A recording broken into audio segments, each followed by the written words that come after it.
Mag-celebrate tayo mga ka-TH kasi yung kasamahan nating ka-TH doon sa Dilsor,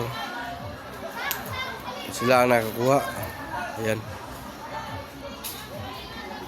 sila ang nakakuha at pumunta din sila dito sa GDN para i-enjoy tayo.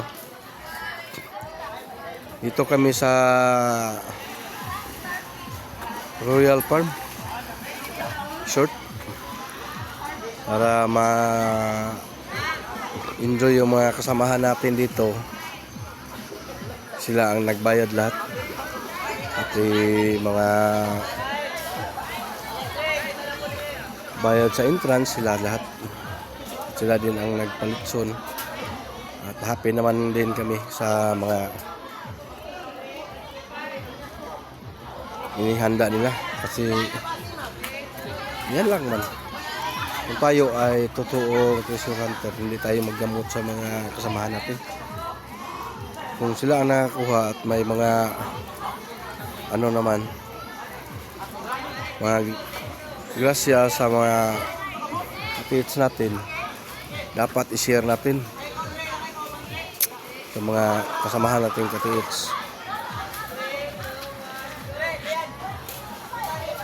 Ito tayo sa Royal Farm Dipolog at salamat sa mga nakakakuha.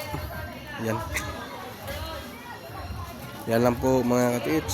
Daghang salamat o mayong buntag udto hapon. Yan lang. Dapat i-share natin ang ating mga grasya para sa ating mga kasamahan. Sa akin, maliit lang ang kuhan kasi maliit lang yung nakuha, giveaways lang. Pero may nakuha, at least nga may nakuha. Yan lang po mga ka-TH. Maraming salamat at God bless you sa ating lahat.